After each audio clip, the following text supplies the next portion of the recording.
Cordial saludo. Con respecto al curso Manejo Integrado de Plagas, el día de hoy les socializaremos la tarea 5 correspondiente al manejo integrado de plagas en agroecosistemas. Esta exposición corresponde al grupo 7 integrado por Jorge Eliezer Aguirre, Jimena Cardona Grajales, Marilyn Marulanda y Kevin Fernando Granja. El manejo integrado de plagas MIP es una combinación de variadas técnicas o métodos complementarios que busca el control de todas las clases de plagas, permitiendo la selección y uso de tácticas para una adecuada estrategia de manejo enfocada en cada caso en particular, tomando en cuenta la relación costo-beneficio y los impactos sobre la sociedad y el medio ambiente. En esta presentación se trabajarán las características agronómicas del cultivo de café, Coffea arábica, a campo abierto y su principal plaga, la broca de café, Hipotenemus hampei. Asimismo, se estudiará el cultivo de tomate Solanum lycopersicum bajo invernadero y su principal plaga, la mosca blanca Bemisia tabaci, con el fin de realizar un plan de manejo integrado de plagas para ambos cultivos. Los cultivos que se seleccionaron para la presentación fue el cultivo de café, Coffea arábica, a campo abierto, y la principal plaga, broca de café, Hipotenemus hampei. Como cultivo bajo invernadero se trabajará el tomate Solanum lycopersicum y su principal plaga, la mosca blanca Bemisia tabaci. Empezaremos hablando acerca del cultivo a campo abierto, en este caso el café, Coffea arábica, con su principal plaga, la broca del café, Hipotenemus hampei. Las características agronómicas del cultivo del café es que para su desarrollo óptimo requiere una altitud entre los 1000 y 2000 metros sobre el nivel del mar, una temperatura entre los 18 y 22 grados centígrados, una humedad relativa entre las 70 y 85%, un brillo solar entre los 1600 y 2000 horas de sol al año y unas milímetros entre los 1800 y 2800 anuales. El pH óptimo varía entre los 5.5 y 6.5. El suelo debe ser franco, con una proporción similar de arena, arcilla y limo, con buena profundidad efectiva, con estructura granular, buena aireación y permeabilidad moderada. La semilla suele ser redonda con una cara plana y una abertura en la mitad de la cara. Generalmente por fruto se producen dos semillas. Estas crecen en el interior de cada uno y detienen el crecimiento al ejercer presión la una sobre la otra. Por eso se genera la parte plana. Las principales variedades sembradas en Colombia son la variedad típica, Borbón, Maragogipe, Tabi, Caturra y la variedad Castillo. Actualmente Cenicafé sacó una nueva variedad llamada Cenicafé 1. El tipo de propagación que se emplea para el cultivo de café es principalmente vegetativa, por medio de plantas obtenidas de la semilla o por medio de injertos o estacas. Les hablaré de la principal plaga del cultivo del café, la broca Hipotenemus hampei. Esta pertenece al orden Coleóptera, tiene aparato bucal masticador, sus patas son cavadoras, sus antenas son lameladas, su reproducción presenta una alta endogamia en la que la broca colonizadora da lugar a una progenie de muchas hembras y pocos machos. Los machos no vuelan y permanecen en el fruto mientras que las hembras copulan con sus hermanos antes de salir de los frutos para colonizar nuevos frutos de café. Estos son los estadios de la broca. Empiezan siendo huevos, luego se convierten en larvas, luego en prepupas, luego en pupas y por último llegan al estadio de adulto, que es donde se generan grandes daños en la producción. Pues el principal daño que genera esta plaga es que afecta al fruto y puede reproducirse internamente en el endospermo, causando pérdida total de grano y en muchos casos caída prematura. Digamos que esto afecta mucho la parte económica porque cuando existen porcentajes altos de infestación de broca en los granos, el café pierde tanto su calidad física y por ende recibe el productor menos precios. El plan de manejo integrado de la broca que más utiliza el agricultor son los controles culturales. Entre ellos están los registros de floración que ayudan a identificar cuándo es el momento adecuado para llevar determinado método de control. El cultural, que consiste en monitoreos y atención del cultivo, evitando la permanencia de la fruta en la planta y en el suelo, y con el control con trampas. Ya el control químico se implementa cuando los niveles de infestación son muy altos. El grupo propone el siguiente manejo integrado de la broca. En el control cultural, pues lo que recomendamos es la recolección de frutos caídos del suelo y de los que permanecen en la planta después de la cosecha, recoger los frutos que quedan en la hojarasca y las cajuelas, así como la recolección de todos los granos que queden en las ramas.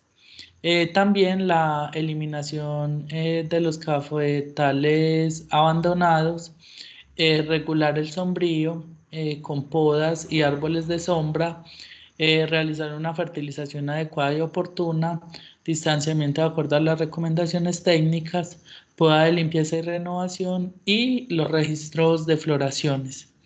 El control biológico que se utiliza para la broca del café es con parasitoides, principalmente con avispas que atacan los adultos de la broca, alimentándose primero de su hemolinfa y consumiéndose posteriormente los huevos. Otro control biológico es con depredadores. Generalmente se utilizan las hormigas. Las principales están las Instabilis, Crematogaster, Dolichoderus y Peidole. Y con patógenos, como varios hongos entomopatógenos, entre ellos están Beauveria baciana. Para el control químico se hace pues el uso, planteamos el uso de insecticidas con síntesis química usados mucho en el control de la broca. Estos son el Bolianflexi, el Clarantraniloprole y el Tiametazón.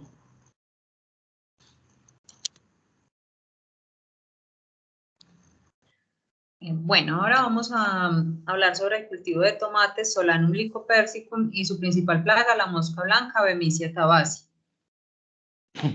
El tomate pertenece a la familia Solanaceae, es una planta dicotiledónea y herbácea perenne que se cultiva en forma anual para el consumo de sus frutos.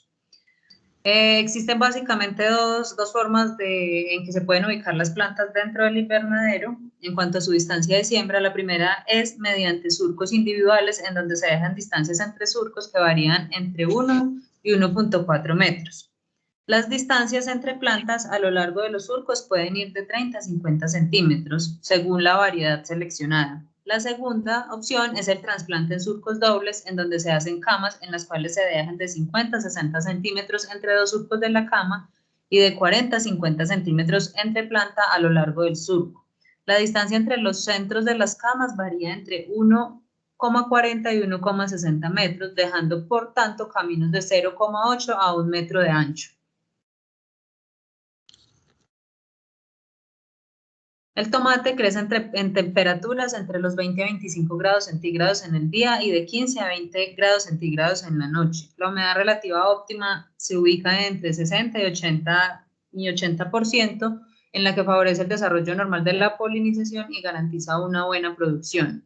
Las zonas donde más se ha adaptado el tomate son las de clima templado, ubicadas entre los 1000 y 2000 metros sobre el nivel del mar en ambientes protegidos. Requiere de 6 a 8 horas diarias de luz. En cuanto al tipo de suelo, aunque bajo condiciones de invernadero se pueden cultivar en una gran variedad de suelos, se prefiere aquellos de texturas francas con altos contenidos de materia orgánica. El tomate tolera la acidez y crece adecuadamente en pHs entre 5 a 6.8 y es medianamente tolerante a la salinidad. El tomate requiere entre 1500 y 2500 milímetros de agua por año bien distribuidos. El suelo o medio de cultivo debe mantenerse a una capacidad de campo superior al 80%, ya que esto eleva el rendimiento en un 25% sobre suelos con capacidad de campo del 70%. El sistema de riego ideal para el cultivo de tomate bajo invernadero es el riego por goteo. Las principales variedades utilizadas en Colombia son el chonto, el cherry y el milano. Estas variedades, hay variedades de hábito indeterminado donde su crecimiento vegetativo es continuo, la floración, fructificación y cosecha son de periodos largos y las plantas necesitan ser tutoradas. Y también tenemos las variedades de hábito determinado que son arbustos de porte bajo, compactos y con producción de frutos con corto tiempo. Las plantas crecen, florecen y dan frutos en etapas bien definidas. El tipo de propagación del tomate se realiza por semillas, se siembra primero en almácigos y luego ya son trasplantados a su lugar definitivo, como puede ser pues a campo abierto o en este caso a invernaderos. La madurez del tomate se inicia entre 80 a 120 días después del trasplante. Desde este momento se pueden cosechar hasta aproximadamente los 6 meses. Por lo que tienen un tiempo de producción promedio de 2 a 3 meses. Sin embargo, esto se puede ver limitado por factores climáticos, plagas o enfermedades. Bueno, ahora vamos a hablar de la principal plaga que afecta el cultivo de tomate, que es la mosca blanca Bemisia tabaci. Esta mosca presenta un aparato bucal de tipo picador chupador, unas antenas filiformes, unas patas marchadoras. La forma de reproducción es por partenogénesis, huevos fecundados originan hembras y huevos sin fecundar originan machos. Pertenece al orden Hemiptera. Bueno, en cuanto al ciclo biológico, tiene un ciclo que es heterometábolo, presenta metamorfosis incompleta y tiene las siguientes etapas de desarrollo durante su ciclo de vida, que son huevo, 4 instares ninfales y adulto. La fecundidad de las hembras depende de la temperatura, plantas hospedantes y estados fisiológicos de estos. La hembra pone entre 2.5 y 7.1 huevos por día, existiendo una importante reducción al bajar las temperaturas. El desarrollo completo del ciclo puede durar un mes a una temperatura entre los 22 y 25 grados centígrados. Bueno, en cuanto a los ataques, en cuanto a los daños que sufre el cultivo, encontramos los daños indirectos, que es que la melaza segregada por esta plaga favorece el ataque del hongo que ocasiona la negrilla, que merma la capacidad fotosintética de la planta, así como la respiración de esta, pudiendo además depreciar la calidad de la cosecha y dificultar la penetración de los fitosanitarios. En cuanto a daños directos, encontramos que los adultos hembra tienen preferencia para la alimentación y oposición por las hojas más jóvenes y tiernas. Larvas y adultos se alimentan succionando la savia de las hojas y si la población es muy elevada, pueden llegar a producir un debilitamiento en la planta, clorosis y desecación de las hojas. Además de esto, Bemisia tabaci es un vector transmisor de virus, incluyendo el virus del rizado amarillo del tomate. Bueno, en cuanto al tipo de control empleado por el agricultor, en el cultivo de tomate los agricultores siempre enfocan el manejo integrado de plagas en el control químico, utilizando insecticidas del grupo de los piretroides que actúan por contacto o los sistémicos específicos como imidacloprid o pirimicard, entre otros disponibles. Estos se aplican por medio de pulverización mojando bien el envés de las hojas donde están localizadas las larvas. Bueno, el manejo integrado propuesto por el grupo está basado en el control cultural, donde se recomiendan algunas prácticas como establecer un plan de fertilización del cultivo de acuerdo con el resultado del análisis del suelo, seleccionar semillas sanas, hacer un adecuado manejo de malezas, hacer un tutorado oportuno de las plantas, podar las hojas bajeras y manejo adecuado de estos residuos, la eliminación de socas y de residuos de cosecha. Luego encontramos el control biológico que se sustenta en la utilización de enemigos naturales como las avispas parasitoides capaces de controlar de manera eficiente la propagación de la plaga en el cultivo. En este caso es con los endoparasitoides, Encarsia formosa y Amitus fusipenis. Estas dos especies de avispas son consideradas como las más promisorias en los programas de control biológico. Encarsia formosa es capaz de controlar poblaciones de mosca blanca con porcentajes de parasitismo cercanos al 70% sobre ninfas de tercer instar de mosca blanca en cultivares de tomate. Por otro lado, también tenemos a Crisoperla sp, que presenta parasitismo y acción predadora significativa contra la mosca blanca. También encontramos productos naturales que son utilizados contra la mosca blanca, como el extracto de ají y ajo, cuya composición es 50% extracto de ají y 50% extracto de ajo, y ácidos grasos, donde su mecanismo de acción induce una reacción sofocante sobre la mosca blanca, afectando su sistema nervioso y provocándole la muerte instantánea.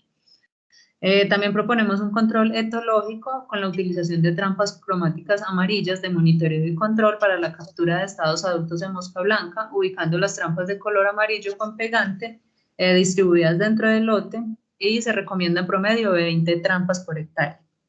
Por último, pues encontramos el control químico, que debe realizarse con base en la evaluación poblacional de la mosca blanca en el cultivo, iniciar las aplicaciones foliares de control químico cuando aparezcan las primeras ninfas de mosca blanca, o sea, en estados inmaduros, en vez de las hojas del tercio inferior de la planta cuando estén como en nivel 3 de ataque. Estos pues, se deben de utilizar productos de baja toxicidad, que tengan una categoría toxicológica entre 3 y 4 y que estén registrados ante el ICA. Como conclusiones del trabajo, tenemos la implementación de un sistema integrado de manejo de plagas en la finca. Este sistema es una tarea básica que deben realizar los agricultores, siempre buscando reducir o erradicar las poblaciones de insectos que pueden causar grandes daños a los cultivos y por tanto causar pérdidas económicas. Se considera importante el uso de monitoreos constantes de las poblaciones de insectos plaga para determinar el grado de infestación y el momento en el cual se debe ejecutar el control. Con el desarrollo de este trabajo también se ha dado a conocer otras tecnologías que van desde el manejo integrado de plagas hasta tecnologías comunes. Como futuros agrónomos podemos usarlo como una herramienta para hacer recomendaciones en este campo, y pues es muy importante usarlas para poder analizar su efectividad y rentabilidad en diferentes cultivos. Se considera que todos los métodos disponibles integran medidas apropiadas para reducir el desarrollo de plagas en el sector agrícola y otras intervenciones económicamente importantes, porque también reducen los riesgos para la salud humana y contaminación del medio ambiente. Bueno, en cuanto a recomendaciones, se propone el monitoreo continuo de los cultivos, donde se puede detectar la presencia de plagas a tiempo a fin de determinar el mejor método de control y qué componente del MIP es más apropiado en función de la condición del cultivo y las plagas presentes. Se recomienda como principal control el uso de insectos benéficos, ya que representan un método eficiente para el control de plagas en el cultivo y generan equilibrios ambientales en el ecosistema donde se encuentran establecidos los cultivos. Se deben eliminar las prácticas que conducen a la degradación ambiental y se deben adoptar tecnologías de producción sustentable basadas en el conocimiento científico para ayudar a respetar la salud del medio ambiente, los seres humanos, los animales y las plantas. Realizar rotaciones de cultivos porque esto evita la fatiga del suelo y la aparición de enfermedades que eventualmente se convierten en plagas. Se recomienda además realizar monitoreos semanales sobre la evolución del cultivo y la presión de las plagas y permitir que los productos participen en este proceso para incrementar la investigación participativa. Muchas gracias. Gracias.